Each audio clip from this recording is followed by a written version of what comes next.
Jangan takut murtad dong. Oleh karena itu, yuk sekarang kita berpikir. Jangan takut murtad dong.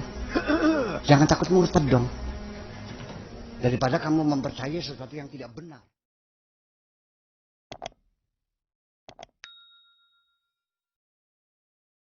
Saya mengenal Tuhan Yesus di waktu saya sakit.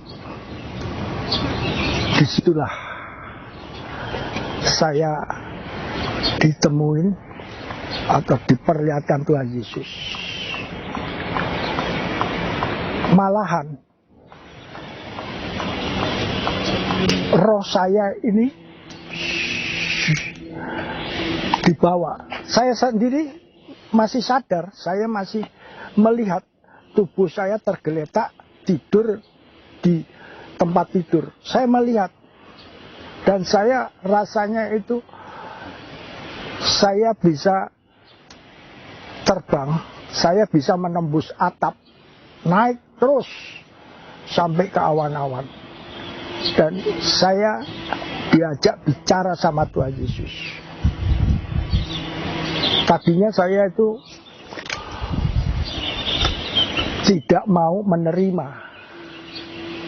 Karena saya tahu jelas. Karena saya ini orang Muslim. Ayo mari ikut aku. Jawabku begitu mungkin menyakitkan hati Tuhan. Dan Tuhan Yesus itu saya jawab kayak begitu gak pernah marah. Dia cuman ketawa mesem aja. Ngapain aku ikut Allahnya orang kafir? Kamu kan Allahnya orang Kristen, orang kafir. Tuhan Yesus gak marah, gak apa-apa, cuman mesem aja. Justru yang marah itu pendampingnya kiri kanan itu mau banting saya. Setelah lama saya diajak bicara dan saya dielu-elukan. Saya rasanya kayak disayang, kayak anak kecil. Akhirnya saya sadar, saya diam aja. Tadinya saya berontak terus, ngeyel, istilahnya orang Jawa ngeyel, ngengkel, ngotot. Saya tidak mau. Tapi hasilnya lama-lama saya sadar, diam saja.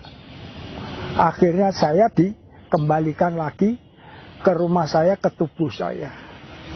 Dan waktu itu saya terus langsung sembuh, segar. Nah, kelanjutannya saya ketemu sama saudara-saudara kita orang Kristen, yang mana semuanya itu perilakunya, karakternya, akhlaknya itu saya lihat sesuai dengan ajaran-ajaran Tuhan Yesus. Apa itu ajaran Tuhan Yesus? Ajaran Tuhan Yesus itu banyak sekali. Namun saya ambil intinya satu, adalah kasih. Hanya kasih. Saya dibawa ke Baitullah. Apa Baitullah? Gereja. Disitulah saya banyak dikasih pelajaran. Pelajaran itu sampai saya bingung. Karena ada dua kata-kata.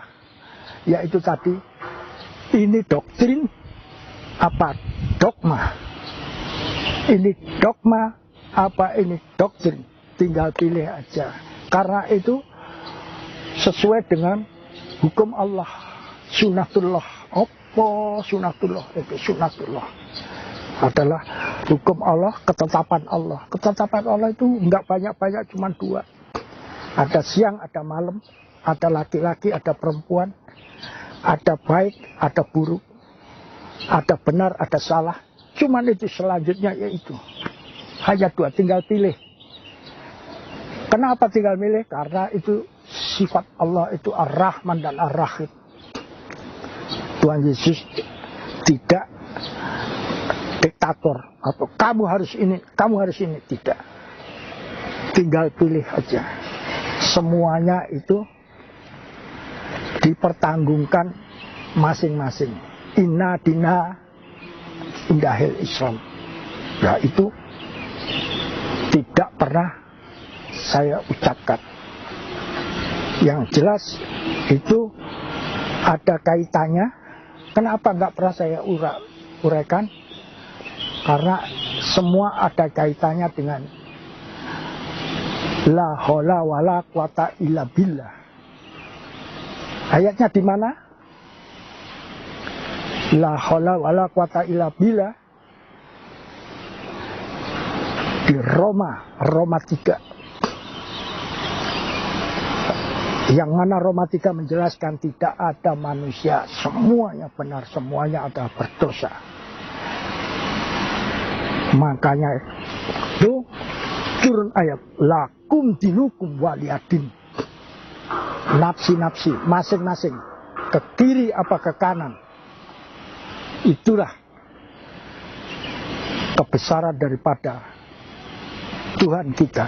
Tuhan kita tidak pernah memaksa. Semua diberikan satu pilihan.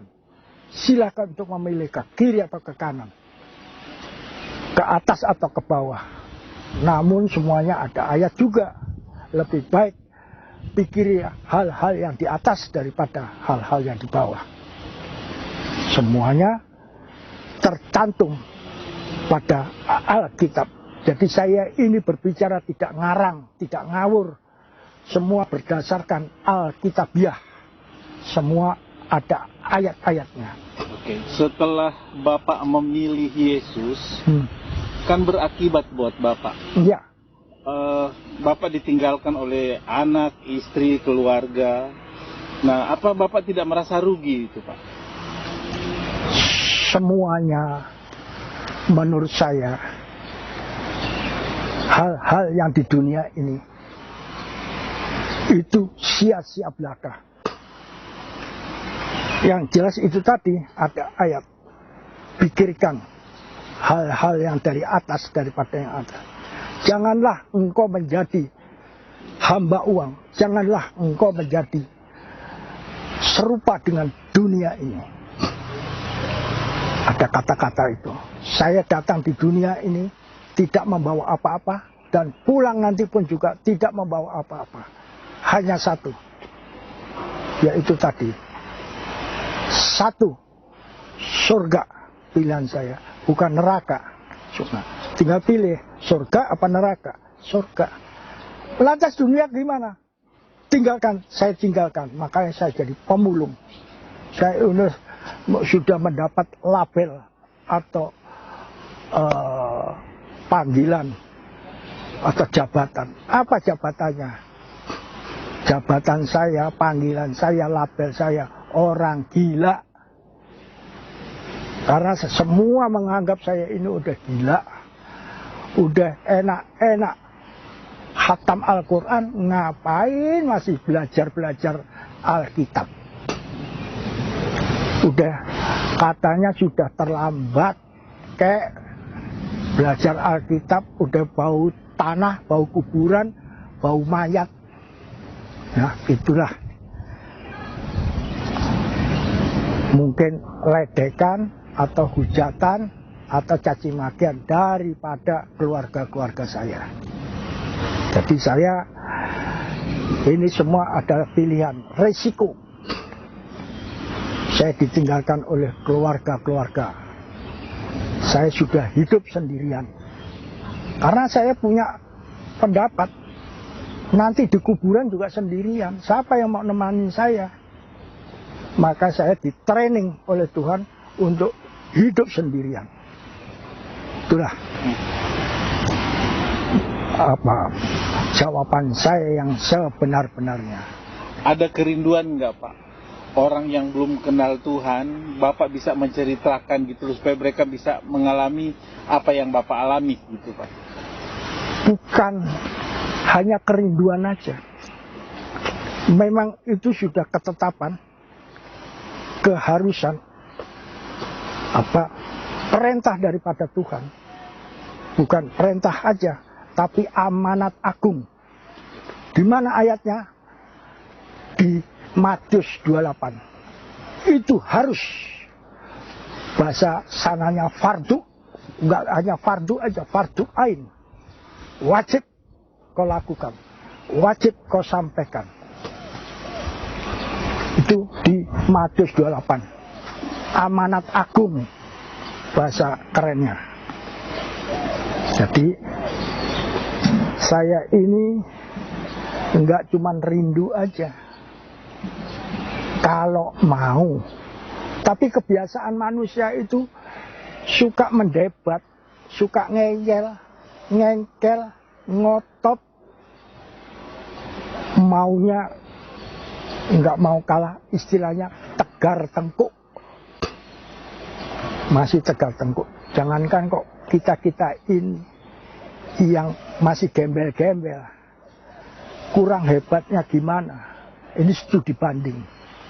Kurang hebatnya gimana? Fir'aun sampai dinasihatin, diperingatin berapa turah yang ditunjukkan sama Allah. Namun Fir'aun tidak berkeming. Fir'aun sendiri masih menepuk dada. Malahan Fir'aun berani untuk berbicara, akulah Allah, sembahlah aku. Kau menyembah aku, langsung dapat. Kau minta apa? Langsung. Tapi kalau minta Allahmu, kapanpun juga gak akan terjadi. Sekarang kau nyembah saya, minta apa? Kereta yang bagus, pasti terjadi. Katanya Fir'aun. Tapi jangan lupa, Tuhan mendengarkan. Akhirnya berapa kali dinasihatin, begitu yang kuasa, Bapak yang di surga itu murka, dikubur dia. Fir'aun tidak seperti manusia, tapi dikubur di bawah lautan. Lautan mana? Mungkin Tiberias. Itu saya pernah baca. Jadi segala sesuatunya saya berbicara ini, bukan saya rekayasa, tapi saya atas dasar Alkitabiah. Semuanya ada di Alkitab. Kalau mau marah jangan sama saya, marah sama Alkitab. Alkitab itulah yang menuntun saya. Jadi jawaban saya seperti di dalam Alkitab. Ayat-ayatnya pun saya juga bisa menunjukkan. Sepertinya Allah yang Maha Kuasa pernah berbicara dengan manusia, merendahkan diri Allah. Ujilah aku akan membuka tingkap-tingkap langit. Kalau di mana ayatnya Mar? Di Maliaki. Buka. Jadi saya nggak rekayasa. Saya berbicara ini, saya juga nggak akan nyontek di Alkitab. Saya nggak bawa Alkitab, nggak bawa apa. Alkitab saya adalah di otak saya. Semua ada masuk di otak saya. Kurang percaya, buka Maliaki 3. Akan kubukakan tingkap-tingkap langit. Hebatnya begitulah kebesaran Allah kita ini. Jadi semua ini tinggal terserah pada kalian-kalian itu. Mau percaya silakan, tidak percaya silakan, karena semua adalah satu pilihan. Silakan untuk memilih. Saya sendiri mengajak kalian-kalian ini untuk hidup yang benar, bukan yang baik. Kenapa? Baik belum tentu benar. Baik belum tentu benar. Contohnya, hemat pangkal kaya. Itu ajaran manusia. Tapi bagi Tuhan ditolak. Masa iya? Buka Amsal 11:24 mungkin. Ada orang yang mendebar hartanya, nggak gembel-gembel, nggak sengsara. Ada orang yang menghemat hartanya, justru kekurangan terus. Jadi rumus, dalil, ayat daripada hemat pangkal kaya itu salah. Jadi ya baik, karena itu pelajaran sekolah, tapi baik belum tentu benar untuk Tuhan. Nah, beda sekali kan pola pikir Tuhan sama pola pikir manusia. Merenungkan kehidupan saya selanjutnya, karena kehidupan saya adalah seorang pemulung.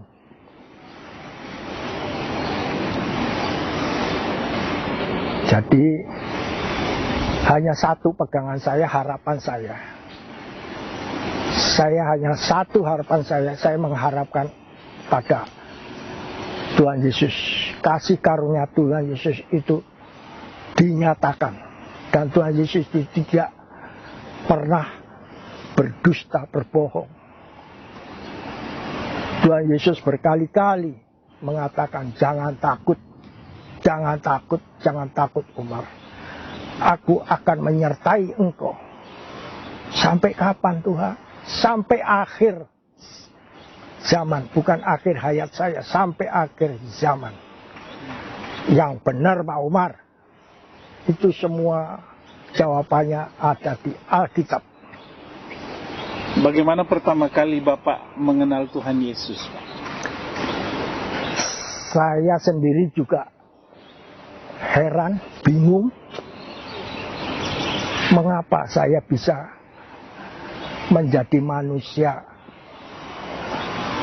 istilahnya manusia penjilat, tidak komitmen. Tadinya saya yakin kalau inna dina indahil Islam itu benar-benar nyata. Tapi Tuhan Yesus sendiri yang menjawab dengan jawaban di Yohanes 14 ayat 6, yang mana kira-kira semuanya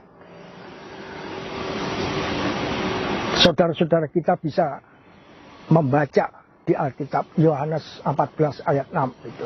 Itulah dina siroh tol mustaqim. Ya karena budu, ya karena stain. Dina siroh tol mustaqim.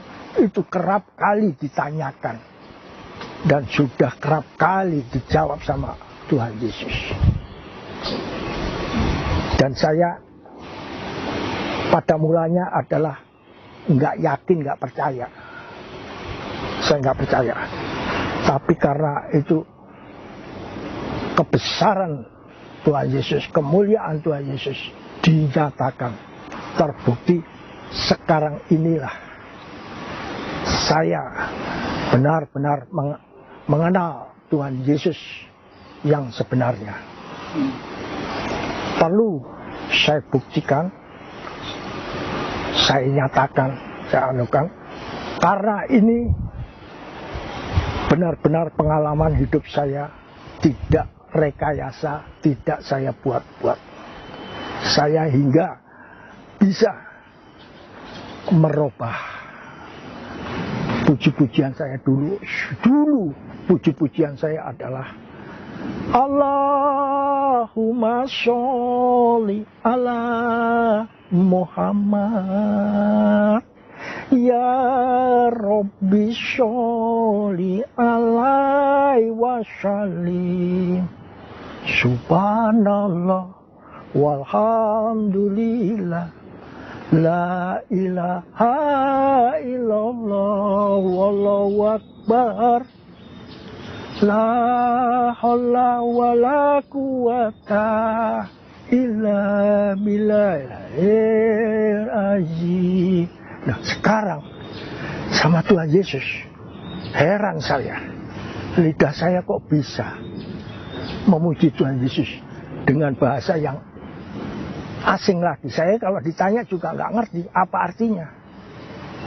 Into my heart, into my heart, come in to my heart, Lord Jesus. Mar, artinya apa? Nggak tahu saya. Itu semua yang nyetak, yang membuat itu Tuhan Yesus sendiri. Saya kalau ditanya artinya juga nggak tahu, tapi saya bisa buktinya. Come in today, come in to stay, come into my heart, Lord Jesus. Ahlan wa sahlan, ahlan wa sahlan, marhaban ya Allah ya Jesus. Subhanallah walhamdulillah, la haula wala quwata. Amin. Artinya juga sama semua, tapi saya nggak tahu, saya kurang bisa. Nah, inilah kebesaran Tuhan. Tak ada yang mustahil bagi Tuhan. Apabila sudah dibukakan pintu, nggak ada yang bisa menutupnya. Dan sudah ditutup sama Tuhan Yesus, nggak ada yang bisa membukanya. Di situ. Kalau Tuhan Yesus sudah berkehendak, manusia setolol saya bisa. Saya bisa. Karena ini semua bukan karena Umar, semua karena Tuhanku yang maha mulia, maha dahsyat. Tuhan itu hanya satu kata. Hanya satu kata. Kun fayakun. Jadi.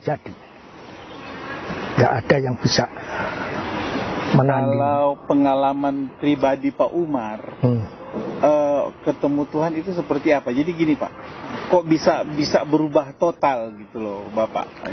Nah, bagaimana pengalaman pribadi Bapak? Saya sendiri heran. Kalau malam saya merenung, renungan saya kalau pagi juga saya merenung. Tapi kok saya bisa berubah total jadi orang kafir? Menurut mereka, saudara-saudara kita, inna dina indahil Islam itu gak bisa saja uraikan, tapi yang jelas menyinggung perasaan saudara-saudara kita yang lain, Hindu, Buddha, Kristen, pasti hanya satulah Islam yang diridhoin oleh Allah. Menurut ya. Tapi nyatanya sekarang saya juga bingung.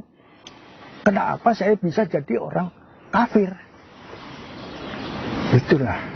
Dan saya yakin seyakin-yakinnya kalau Tuhan Yesus itu sekarang ini masih hidup dan masih mendampingi saya di kiri kanan saya. Dijanji Tuhan Yesus, tenang Umar, maju terus, aku menyertai engkau. Tuhan Yesus, saya yakin janji Tuhan Yesus itu nggak pernah bohong. Tuhan Yesus berbicara, 2-3 orang bersekutu, aku pasti hadir. Sekarang Tuhan Yesus hadir, cuman kalian nggak bisa melihatnya, nggak tahu di samping saya, nggak tahu samping saya. Tuhan Yesus Pak ada. Dan saya berbicara ini tidak ngawur, tidak saya rekayasa. Tuhan Yesus selalu membisikin saya yakin. Ya, yang jelas untuk intinya, kuncinya untuk bisa masuk ke surga itu hanyalah ilmunya Tuhan Yesus. Apa itu? Keselamatan Tuhan Yesus, keselamatan. Yang jelas Tuhan Yesuslah yang sudah menebus semua dosa-dosa di dunia ini.